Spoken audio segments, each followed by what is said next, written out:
Hello everyone. आज हम बात करने वाले हैं जो central board of secondary education that is CBSE ने एक नया करिकुलम फॉर 21-22 मतलब इस करंट सेशन के लिए जो नई स्कीम इशू करी है। 5 जुलाई को ये बेसिकली हमें दी गई थी। इसके अंदर अगर हम डिटेल में बात करें तो इसके अंदर मोटा मोटा सा जितना भी जो अभी तक पीछे हुआ था कि बिना एग्जाम्स के हमें 10th और +2 के अंदर प्रमोट किया गया था, तो उन चीज़ों को ओवरकम करने के लिए एक असेसमेंट बनाया गया, एक तरीका बनाया गया है, उसको हम डिस्कस करते हैं। इसको बेसिकली कहा जा रहा है that is special scheme of assessment of board examination for 10th and 12th for session 21-22। ये 5 पेजेस की पीडीएफ है जो सीबीएसई ने हमें इशू करके दी हुई है। इसके अंदर पहला सिर्फ इंट्रोडक्शन है और सेकंड पेज ऑनवर्ड्स हमारे काम की बातें स्टार्ट होती हैं, जिसके अंदर एकेडमिक सेशन को कहा गया है जैसे कि इसके अंदर 2 टर्म्स में डिवाइड किया है और 2 टर्म्स के अंदर जो हमारा सिलेबस है उसको 50-50% तोड़ा गया है। ये 9th 10th +1 और +2 4 क्लासेस के लिए। इसके अंदर जो मेन अगर हम बात करें तो मेन 10th और 12th को लेकर बात करेंगे क्योंकि ये बोर्ड क्लासेस है और इन्हीं के लिए ज़्यादा ये ओरिएंटेड प्रोग्राम बनाया गया है।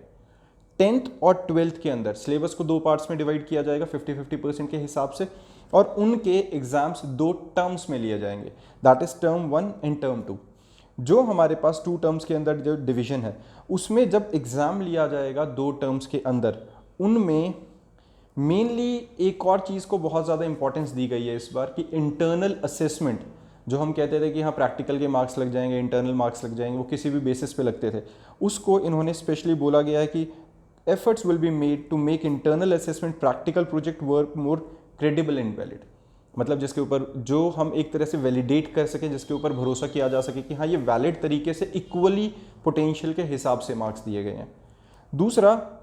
अब इसके बाद जो मेन कंसर्न आया हमारा कि जो 9th और 10th के लिए इंटरनल असेसमेंट है, उसके जो इंटरनल असेसमेंट हमारी लगेगी वो इंटरनल असेसमेंट में फर्स्ट टर्म और सेकंड टर्म के मार्क्स का कोई लेना देना नहीं होगा। वो इंटरनल जो लगेगी that is irrespective of term 1 and term 2। ये बेसिकली जो आपके इंटरनल एग्जाम्स होते हैं, 3 पीरियोडिक टेस्ट होते हैं, स्टूडेंट एनरिचमेंट होगी, पोर्टफोलियो हो गया, प्रैक्टिकल वर्क हो गया, स्पीकिंग हो गया, लिसनिंग हो गया, एक्टिविटीज़ हो गया और जो प्रोजेक्ट होते हैं जो थ्रू आउट द ईयर जो बच्चे ने परफॉर्म किया होगा स्कूल के लिए, उन सबको मिला जुला के आपकी इंटरनल असेसमेंट लगेगी। और सेम +1 और +2 में इंटरनल असेसमेंट होगी, ये भी irrespective of term 1 and term 2 performance होगी। ये जो मेन होगा इसमें भी टॉपिक और यूनिट टेस्ट हो गया, जो एक्सप्लोरेटरी एक्टिविटीज़ हैं या प्रैक्टिकल और प्रोजेक्ट्स हैं, उनके बेसिस पे इंटरनल असेसमेंट दी जाएगी। स्कूल्स को इसके लिए एक पोर्टफोलियो क्रिएट करना होगा जिसके अंदर सारी बच्चे की डिटेल होगी, उसने क्या बनाया है, कितने इंटरनल्स आए हैं, कितने यूनिट टेस्ट में आए हैं, और वो सब सीधा सीधा सीबीएसई के साथ शेयर करेगा। हमारे लिए एज ए मतलब अगर मैं स्टूडेंट की बात करूं तो तुम्हारे लिए सबसे ज़्यादा जो वैलिड चीज़ है, जो मोस्ट मतलब इंपॉर्टेंट है, वो वाला आता है अपना एग्जाम ओरिएंटेड जो पार्ट है, टर्म 1 और टर्म 2 की डिवीजन। तो टर्म 1 एग्जामिनेशन जो है हमारा, टर्म 1 एग्जामिनेशन के अंदर सबसे जो बड़ी इंपॉर्टेंट बात है वो है कि ये नवंबर दिसंबर के बीच में होना है। टर्म 1 एग्जामिनेशन नवंबर दिसंबर के बीच में होना है और नवंबर दिसंबर के अंदर 1 से 2 महीने का ओवरऑल डेट शीट का टाइम पीरियड होगा, जितने के बीच में तुम्हारी डेट शीट बनेगी और उसमें एग्जाम्स हम कंडक्ट कराएंगे। और वो जो एग्जाम्स हैं वो ऑब्जेक्टिव बेस्ड रहने वाला है, उसमें कुछ भी सब्जेक्टिव नहीं है। जो क्वेश्चन पेपर होगा वो 90 मिनट्स का है और एमसीक्यू बेस्ड होगा, असर्शन बेस्ड टाइप होगा। इसके अंदर 90 मिनट्स के ड्यूरेशन के अंदर अप्रॉक्सीमेटली 50% इंटायर सिलेबस का हम कवर करेंगे। क्वेश्चन पेपर होगा वो सीबीएसई ही बना के देगी, ऐसा नहीं है कि बोर्ड्स खत्म हो रहे हैं या सीबीएसई का पार्टिसिपेशन खत्म हो रहा है। सीबीएसई पेपर कंडक्ट करेगी, सीबीएसई ही पेपर का जो पैटर्न है, जो फॉर्मेट है, वो बना के मार्किंग स्कीम के साथ स्कूल को प्रोवाइड करेगी। अब वो सिचुएशन बताएगी कि वो जो आपके एग्जाम्स होने वो सेंटर जो सीबीएसई इशू करती थी, जैसे बोर्ड्स के कुछ सेंटर्स बनते थे वहाँ जाके होंगे या फिर आपके विद इन द स्कूल होंगे, वो अकॉर्डिंग टू द सिचुएशन ये डिसीजन आएगा बाद में। एग्जाम्स जो होंगे वो under the supervision of external centre superintendent होंगे। मतलब ऐसा नहीं है कि आपका स्कूल ही, अगर इंटरनली स्कूल के अंदर भी एग्जाम होंगे तो स्कूल्स की ही इंटरनल बॉडीज़ हैंडल नहीं कर रही हैं, सीबीएसई की अथॉरिटीज़ आएंगे, वो आपके इन्विजिलेटर्स या आपकी ड्यूटीज़ को डिवाइड करेंगे और वो उनकी ही सुपरविजन के अंदर होने वाले हैं। और रिस्पॉन्स ऑफ जो स्टूडेंट होगा वो OMR शीट्स पे होगा। मतलब हम ऑन पेपर, नॉर्मल पेपर के ऊपर हम आंसर्स नहीं लिख रहे हैं, हमारे जो OMR शीट्स होते हैं जिसके अंदर हम बिल्कुल वो गोल गोल डार्क कर करके मेंशन करते होते हैं कि हमारा आंसर कौन सा है, वो OMR शीट होती है। उसके ऊपर ही हमारा आंसर शीट की तरह मतलब हमें एक तरह से मार्क करना होगा और वो आपके साथ के साथ CBSE पे भी अपलोड की कर दी जाएगी। इसके साथ में हमारे पास जो अगला आता है, marks of the term 1 examination will contribute to the final overall percentage. जो लास्ट में हमारा मिलजुल के जो रिजल्ट आएगा वो टर्म 1 और टर्म 2 दोनों का मिला के आएगा, तो टर्म 1 के मार्क्स उसमें फाइनल मार्क्स में कंट्रीब्यूट करेंगे। इसके बाद आता है हमारा टर्म 2 एग्जामिनेशन, जो कि एंड ऑफ ईयर होगा। एंड ऑफ ईयर मतलब मार्च अप्रैल के नियर बाय। अब यहाँ पे जो बाकी बचा हुआ 50% सिलेबस था वो टर्म 2 में आने वाला है, और टर्म 2 बेसिकली मार्च अप्रैल के बीच में आएगा, जिसकी डेट शीट उसी टाइम पे इशू करी जाएगी, और ये 2 आवर्स का एग्जाम होने वाला है। और 2 आवर्स के एग्जाम के अंदर case based, situation based, open ended, short answers, long answer type, मतलब जैसा रेगुलर एग्जाम आता था वैसा एग्जाम होगा 50% सिलेबस में से। अब किसी सिचुएशन में हम ये कहें कि ये जो पेपर लेना है मार्च अप्रैल में, बट कोविड की वजह से पॉसिबिलिटीज़ ना रहें,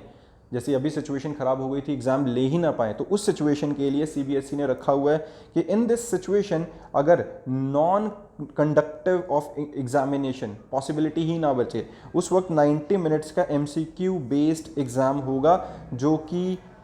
टर्म 2 के एंड पे लिया जा सकेगा। ये कंफर्म्ड नहीं है कि लेंगे ही लेंगे, ये एज एन ऑल्टरनेट रखा हुआ है कि अगर 2 घंटे का एग्जाम ना लिया जाए, ना ले सकें, तो उस केस में 90 मिनट्स का 90 क्वेश्चंस वाला ऑब्जेक्टिव बेस्ड पेपर लिया जाएगा, और मार्क्स 2 जो मतलब ये सेकंड टर्म एग्जामिनेशन के हैं वो भी ओवरऑल मार्क्स के अंदर काउंट होंगे। तो सीधा सा है, अगर हम सिंपल सिचुएशन लगाएं कि अगर कोविड की वजह से सेकंड टर्म को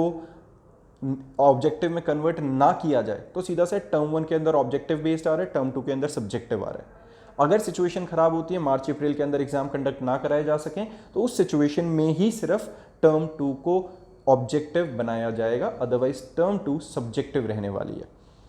अब इसके अंदर भी कुछ सिचुएशंस आ सकती हैं, जैसे कि अगर कुछ ऐसा हो कि हमारा जो टर्म 1 है वो ही ना लिया जाए,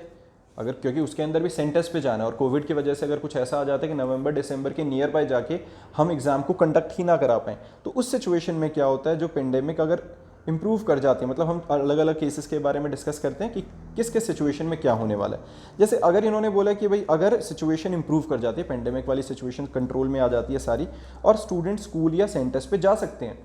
तो दोनों के दोनों ही टर्म 1 और टर्म 2 एग्जाम्स जो होंगे वो स्कूल या सेंटर्स में होंगे, और थ्योरी मार्क्स जितने भी मिलेंगे वो दोनों एग्जाम्स के मिला जुला के फाइनल रिजल्ट बनाने वाले हैं।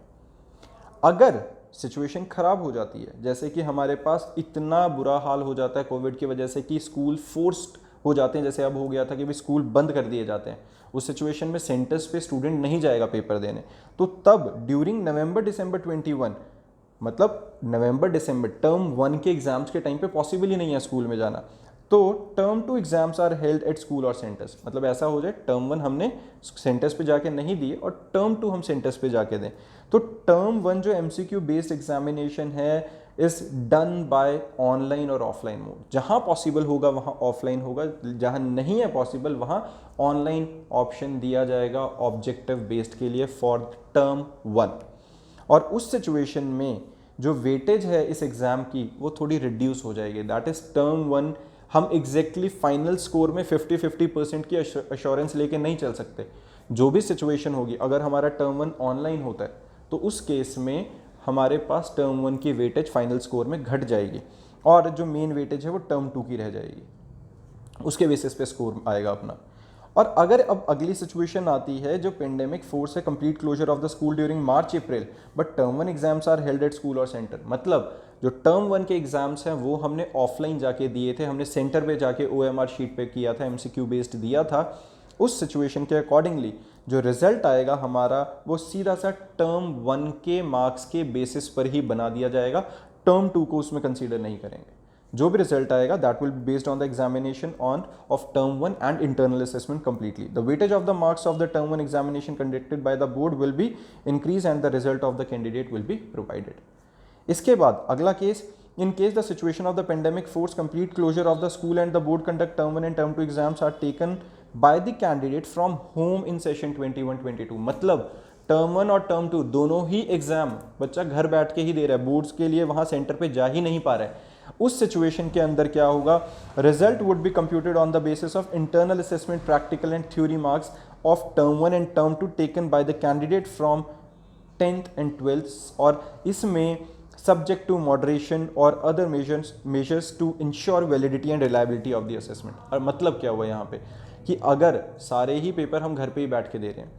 तो उसमें जो मार्क्स हैं वो सिर्फ टर्म 1 टर्म 2 के बेसिस पे नहीं लग रहे हैं, उसमें 10th के और 12th के या इंटरनल असेसमेंट के बेसिस पे एक मॉडरेशन का प्रोसेस फॉलो होगा और उस बेसिस पे एक फाइनल रिजल्ट मिलने वाला है हमें।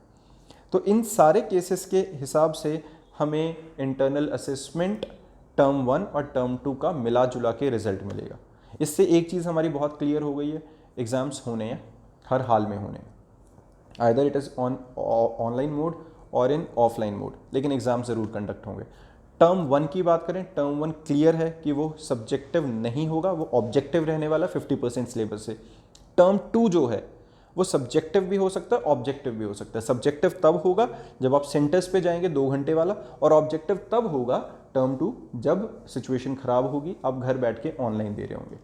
दोनों ही सिचुएशन में मार्क्स अकॉर्डिंगली वेरी कर जाएंगे। जो भी पेपर आपका सेंटर पे जाकर आप देने वाले हो उसकी जो एक तरह से वेटेज होगी वो कंपैरेटिवली ज़्यादा होगी उस टर्म से जिसमें आपने घर बैठ के पेपर दिया। लेकिन एक चीज़ क्लियर हो गई है, टर्म 1 ऑब्जेक्टिव, टर्म 2 सब्जेक्टिव। जो टर्म 2 सब्जेक्टिव से हटेगा वो सिर्फ तब जब सिचुएशन खराब होगी। बाकी है इंटरनल असेसमेंट वाली जो सिचुएशन आएगी उसको ज़्यादा प्रायोरिटी मिलेगी, वो सिर्फ तब जब टर्म 1 और टर्म 2 दोनों ही आप ऑफलाइन जाके ना दे पाए। ठीक है, इसके अलावा जो 5th पेज था हमारा इसके अंदर, उसके अंदर सिर्फ डिटेल्स हैं जिन जिन ने मिलके ये सारा डिसाइड किया था और CBSE के ऑफिशियल्स की। चलिए, थैंक यू।